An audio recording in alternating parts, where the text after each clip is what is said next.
morning of June 27th, a French police officer shot and killed Nahel Mehzuk, a 17-year-old French-Algerian delivery driver, during a traffic stop in the western Parisian suburb of Nanterre. At first, the police described the event as a case of legitimate self-defense. To their disarray, the scene was filmed and showed Nahel was shot at point-blank range when he tried to escape, proving Nahel never threatened the police in any way. The video instantaneously became viral, sparking a wave of outrage across the entire country only hours after the murder took place. The Nanterre prosecutor, Pascal Prochet, said his initial investigation led him to conclude the conditions for the legal use of the weapon were not met. The Interior Minister, Gérald Darmanin, he said the professionals of disorder must go home, and this was in the context of the riots that took place. While French President Emmanuel Macron said that these acts are totally unjustifiable. For many, taking to the streets is an expression of frustration and anger over injustice such as racism and inequality. For others in France, it's a case of immigrants not adopting French values. Welcome to Geopolitical Horizons, the podcast from the Geopolity. I'm Adnan, and here to discuss what's taking place in France is Al-Ameer, who was born in France and he grew up in Nice. How are you doing, Al-Ameer? Yeah, I'm good. Thanks, Alan, for having me on the podcast. Okay, Al-Ameer, I think let's jump straight in because we've got a lot to talk about. It's now been over a week since this incident took place. What do we know now exactly? Because there seems to be various stories flying around. There was a narrative that came from the police and the state. So over a week later, what do we actually know now? What are the facts and what things have been contradicted?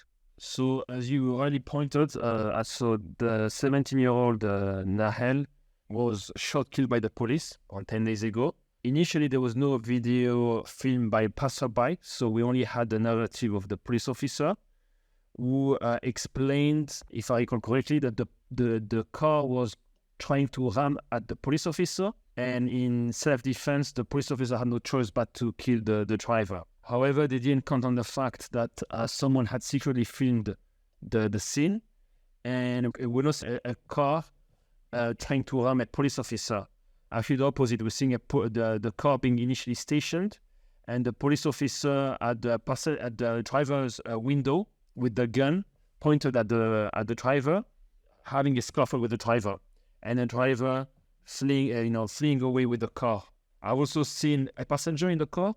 I've read his testimony and in Sky News, and he explained that the police officer was actually hitting the driver with the butt of the gun. So he was repeatedly hitting Nahel with the butt, and Nahel by accident took off his feet from the brake pedal, and the car drove off. But anyway, the point being is that the video footage filmed secretly completely contradicted the original version of the police officer, and this put oil on fire and set the trigger for the week of violence we've seen across the country.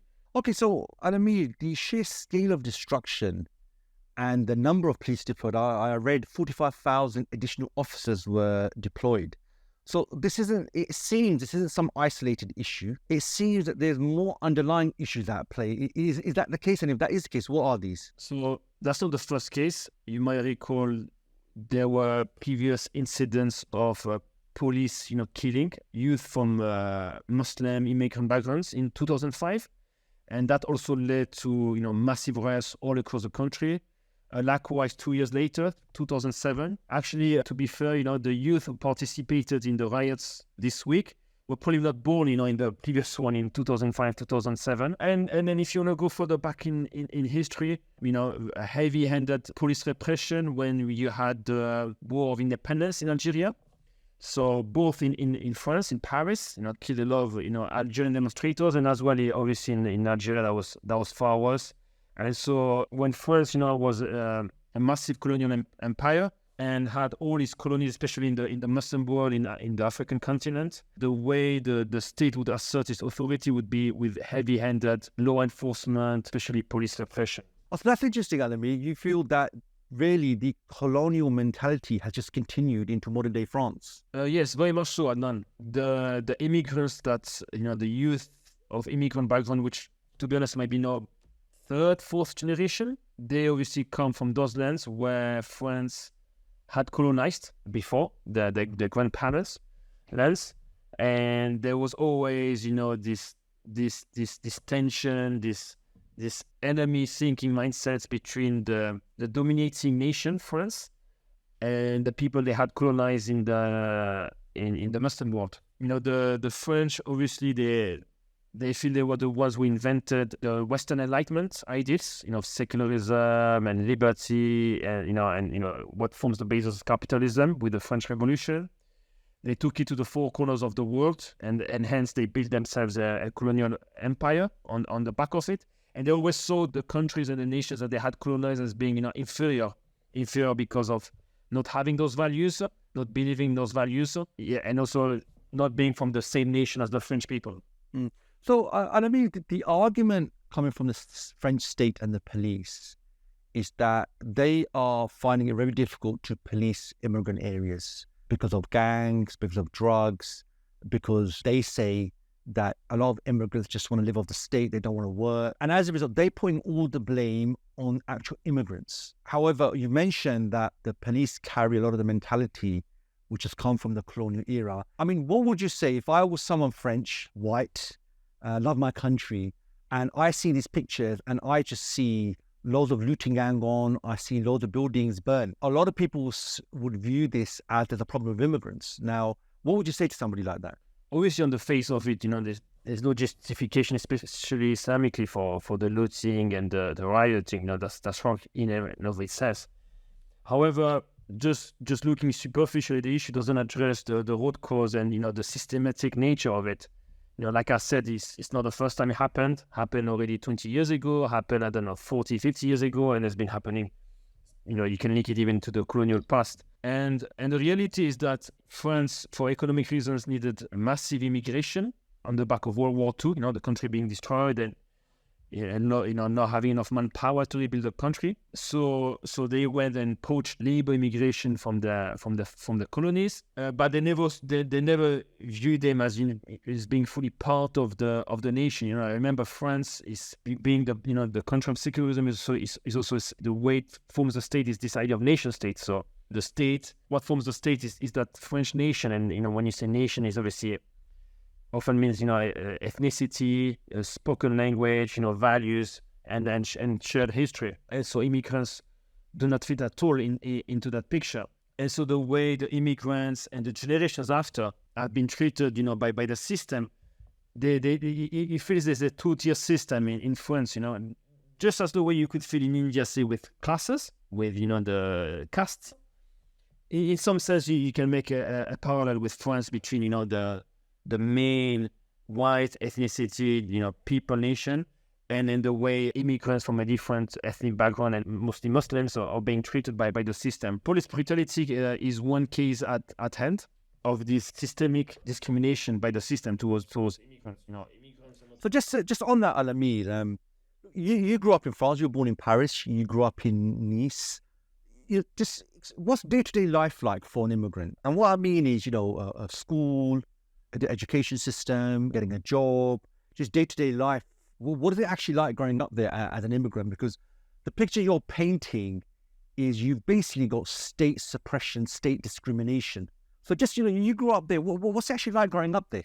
Growing up and living as an immigrant, as a Muslim in France is very challenging. Obviously, the famous issues of the banning of the hijab in schools and all public buildings, that's quite famous across the world, and that's actually reality. If you're, for example, a Muslim woman growing up and living in France, pretty much, and then wanting to wear the hijab, you pretty much have no chance to find a job. That's quite a big thing.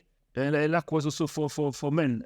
If you grow a beard, if you say, I want to go, take a longer break on Fridays to go to Juma, pretty much a lot of workplaces, if not most, would prevent you from doing so. In terms of police treatment of Muslims and immigrants, so unlike the UK, police in France can stop you at any time in the street and ask you for your identity card. So identity card is kind of the internal passport that you must carry on at all times. And if you don't have one or they're not satisfied, they have the authority to bring you to the police station and lock you up for, say, 1 night, 2 nights, 3 nights until they've checked out who your immigration status and so on. And I've actually seen this, firsthand in the street, like police just, randomly asking for less, immigrant-looking people for the papers, for the identity card. They have it on them, so that's it. They were arrested and taken in police custody and then released without any charges at the end. But they had to spend, probably 1 day, 2 days locked up in a police station. And that's something also the youth, that's something that happens very frequently. They say more frequently with youth from immigrant background than say youth from white background living in well-off areas and so on. Yeah, what else? What about job prospects? Job prospects, yeah, good question. So usually the immigrants and Muslims in France perform lower economic status jobs. So like say cleaning, working on a More manual labor. Manual labor, exactly. We don't see that many immigrants or Muslims being doctors or engineers or CEOs. So it feels that there's very much a two-tier system. Might be deliberate, might not be deliberate. But it's the way the system has been set up, and obviously the fact across the board like this, shows that there are issues with the way the system treats the government and society treats immigrants and Muslims. So in terms of the job, it's very common to hear anecdotes, stories from immigrants, from Muslims that they send hundreds of CVs, but because they have the wrong name on the CV, they live in the wrong area, the wrong neighborhood, the CV is thrown straight away into the bin. I had a friend back at uni days. He had a very good background, did very nice high academic studies in engineering. And then he kept applying and just never got a job. And then someone advised him, look, just change his name had a Muslim name as a first name. So someone said, yeah, change your name to a French name, like Timothy or something like this. And first CV immediately got interviews, everything went well, and he got the job. And then just at the end, before actually signing the work contract, told him the truth and said, okay, that's actually my name. But these sort of stories are quite common. So even finding a job as well is quite challenging for Muslims. Mm. So, Al-Ameer, when I look at France, I see the French language in decline. I see French power in decline. And I don't see France as a power in the world. How much has this got to do with the actual problems we're currently seeing? It's quite interesting. Like when you live in France, myself having grown up in France, gone through the schooling system in France, when you watch, French TV, you're kind of led to believe that France is one of the major powers in the world that sits on the same tables as the USA, in terms of world issues. And now having lived away from France for a number of years, I realized that that's actually a bit far from the truth. A good case at hand was probably remember the issue with the Australian submarines last year. So France had signed a contract, multi-billion-dollar contract, to build a fleet of submarines for the Australian army, which is quite important with the issue with China in the Far East. And I think that was dubbed the deal of the century on the French side in terms of the scope and financial size and the importance it had for the defense industry and national security interest of France in that region of the world. And then in no time, I don't know, after a year, 2 years later, America used its influence with the UK, and they made Australia totally rescind that contract and throw it in the bin. And that was viewed as a massive stab in the back by the French government, politicians, and elites. And they lost, this multi-billion-dollar contract. So that was a massive damage of French interests on the world stage. And the only best they could do was call back the ambassador in Washington, and then they sent him back to Washington after a few days. So pretty much nothing they've done as a retaliation for that act against their interest. But yet on the domestic side of things, they're treating the sons and daughters of the people who drive their buses and clean the offices in a much harsher way, and that's quite sad and not courageous stance to take. It's very easy to lash out on these people who don't have any political protection and backing, and the vulnerable segments of the French society, as opposed to there to challenge the superpower that really hurt French interests on the world stage. And so this story is to show you as an anecdote that France is very much in decline as a superpower. 19th century was the second largest colonial empire in the world. Today, it's really a shadow of itself. Doesn't hardly has any colonies. And for example, we went to West Africa 10 years ago in Mali, like the US in Afghanistan under the name of anti-terrorism. And despite being the better equipped army, didn't do any major gain. And I think they've left now, and they've left in shame. And even the local population, really, those mass scale protests and demonstrations for French troops to leave Mali. So it really shows you the diminishing influence on the world stage of France. You mentioned also another aspect, the French language. I remember coming to the UK 20 years ago. French language was the default foreign language taught in UK schools. Fast track now 2023. My mom is an English teacher in France. So she came trying to find schools in London that were teaching French in order to try to set up a program of correspondence between students. And I was really surprised. Very, very few high schools now are teaching French as a foreign language. So, it feels there's a decline of French power, French culture, and they want to lash out and use Muslims and immigrants as scapegoat for the decline in power. Issues. So we saw the recent large-scale protests because the government wanted to increase the pension age. And obviously last year and before, we saw the massive yellow vests protests. So this would indicate to me that beyond immigrants, France actually faces significant domestic issues as well. Yes, that's right, Anand. Economic well-being, is getting worse and worse over the years. The cost of living crisis also exists in France, so it's much harder for people to make ends meet. Salaries haven't increased, even though inflation and cost of living have gone up, through the roof.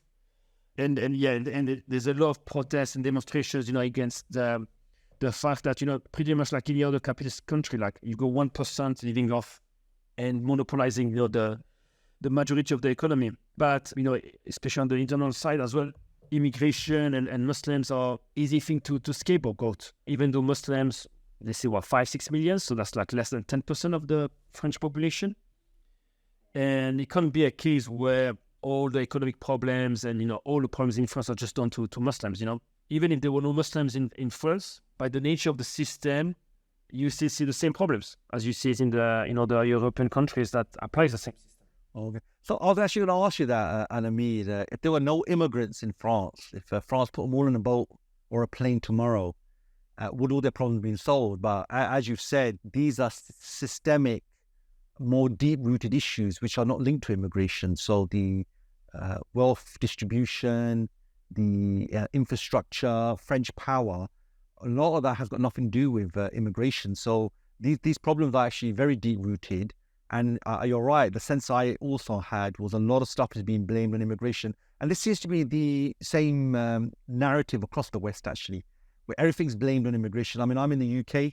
Brexit was based on foreigners, immigrants, and the EU. And now that the UK is Brexited, the problems have got even worse, which showed that most of the problems in the UK had nothing to do with the European Union or immigrants. They were more deep-rooted. So I suppose this nicely brings me to Al-Ameer.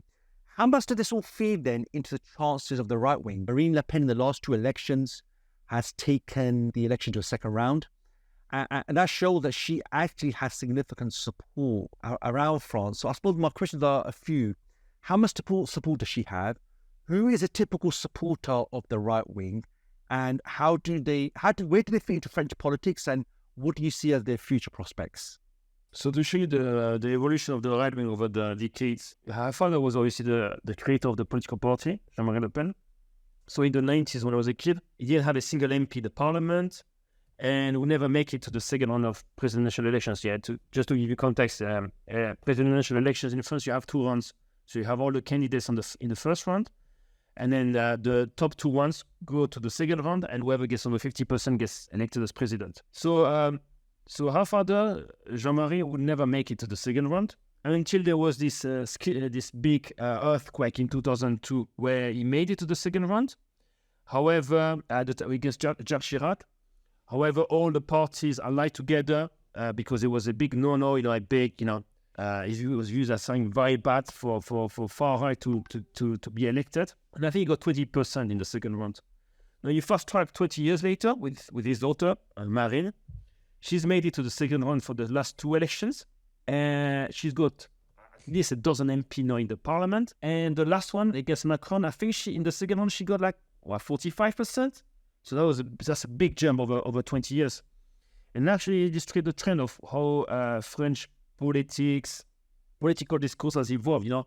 Far-right is views and thinkers and themes very much day-to-day or in mainstream television, TV platforms, newspapers. Famous one of them is Eric Zemmour, been convicted even by French court multiple times for racial incitement and hatred. By his primetime TV show, he's one of the most followed speaker journalists in French. And he's got, Marine Le Pen is even very soft compared to his views, yeah. And so the far right views are much more mainstream now in French society. I would say even way more than the US as a measure of comparison. Like when there was the George Floyd killing by the police in the US a few years ago.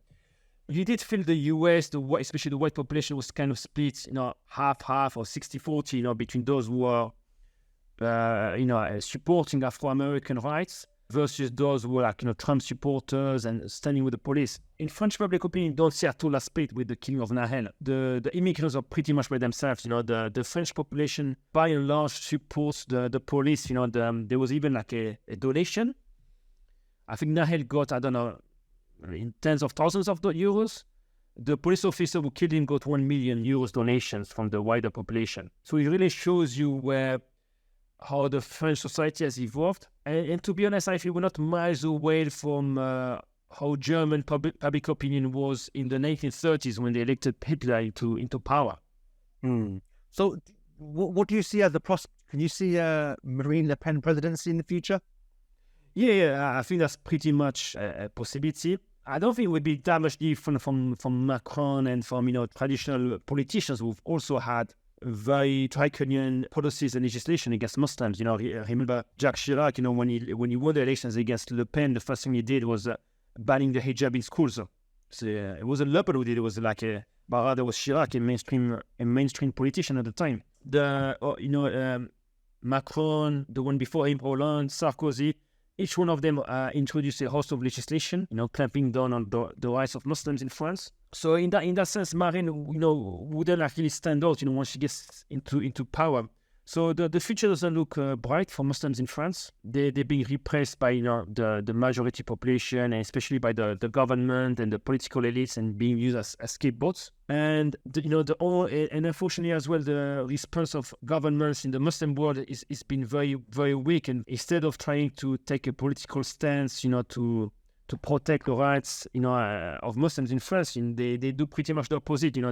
They hand in hand with the French government on international issues, and governments like Saudi and Qatar and UAE, they invest billions of dollars into the French economy. Now the most famous case in hand is buying PSG football club, and that's in contrast. Like I was thinking, the last time a government in the Muslim world took a courageous stance because of what the French government did against Islam was, I think, over 100 years ago with the Ottomani Khilafah, when first, I think, wanted to play a play or something like this. And the Khalifa at the time, took a very harsh, almost threatening war, if I recall correctly. So, long story short, to say that, the future of Muslims in France in the actual circumstances is not bright. Al-Ameer, on that note, thank you for your time today and your insights. If you want to learn more about the issues raised today, please check out our website, www.thegeopolity.com, all one word. You can also learn more about other issues by accessing our website, where you will find comprehensive insights, analysis, articles, and deep dives. I'm Adnan, and thanks for listening.